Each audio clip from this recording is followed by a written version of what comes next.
प्रपा, पौंसला और अग्निष्टिका अंगीठी दान की महिमा। महाराज युधिष्ठिर ने पूछा, देवकी नंदन, अब आप प्रपा पौंसला दान के महात्म्य को बतलाएं। किस समय और किस विधि से यह दान होता है, उसके दान का क्या फल है, आप इन सब का वर्णन कीजिए। भगवान श्री कृष्ण बोले, महाराज, चैत्र मास के आरंभ में ब्राह्मण द्वारा उत्तम मुहूर्त की जानकारी कर नगर के मध्य में रास्ते के किनारे देवालय में चैत्य पीपल या गांव के किसी प्रसिद्ध वृक्ष के नीचे अथवा निर्जल स्थान में या वन में घनी और शीतल छाया युक्त एक सुंदर मंडप बनाना चाहिए। मंडप के बीच में गीले वस्त्र से ढककर शीतल जल से भरे हुए बड़े बड़े मटके रखने चाहिए। जल पात्र भी रखें। सुशील और गृहस्थ ब्राह्मण को नियुक्त करें जो निरंतर थके प्यासे से लोगों को जल पिलाता रहे। उस ब्राह्मण के निर्वाह योग्य जीविका की व्यवस्था कर द्रव्य, अन्न आदि जो भी वह चाहे उसे देना चाहिए। इस प्रकार उत्तम मुहूर्त में प्रपा बनाकर यथाशक्ति ब्राह्मण भोजन कराना चाहिए। तदंतर इस मंत्र को पढ़कर प्रपा का दान करना चाहिए। इस प्रपा को मैंने संपूर्ण प्राणियों के लिए बनवाया है। इसके दान करने से मेरे पितर तृप्त हो जाएं। उस दिन से लेकर 4 मास तक निरंतर जल पिलाना चाहिए और यथाशक्ति अन्न भी देना चाहिए। सुगंध शीतल उत्तम सुस्वादु जल उत्तम पात्र में रखकर सबको पिलाना चाहिए और यथाशक्ति ब्राह्मण भोजन भी नित्य कराना चाहिए। इस विधि से जो व्यक्ति ग्रीष्म ऋतु में जलदान करता है वह सभी तीर्थों और सभी दानों का फल प्राप्त कर लेता है तथा देवताओं द्वारा पूजित होता है।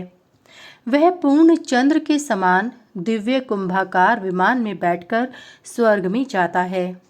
20 करोड़ वर्ष पर्यंत वहाँ सुख भोगता है और यक्ष, गंधर्व, किन्नर आदि सब उसकी सेवा में तत्पर रहते हैं। पुनः भूमि पर जन्म लेकर चारों वेदों का मर्मज्ञ ब्राह्मण होता है और उत्तम कर्मों के अनुष्ठान से मुक्ति प्राप्त कर लेता है। प्रपा दान करने का सामर्थ्य न हो तो ग्रीष्म काल में शीतल जल से पूर्ण धर्म घट प्रतिदिन ब्राह्मणों के घर देना चाहिए और प्रति मास उसका उद्यापन करना चाहिए। अनेक प्रकार के पकवान और वस्त्र, दक्षिणा आदि से युक्त उस धर्म घट का दान करना चाहिए। वह घट ब्रह्मा, विष्णु एवं शंकर स्वरूप कहा गया है। इस रूप में उस घट की इस प्रकार प्रार्थना करें। ऐश धर्म घटो दत्तो ब्रह्म विष्णु शिवात्मक अस्य प्रदानात् सफला मम संतु मनोरथा। इस मंत्र को पढ़कर ब्राह्मण को जल पूर्ण घट देना चाहिए। इस विधि से जो धर्म घट का दान करता है वह प्रपा दान का फल प्राप्त कर लेता है।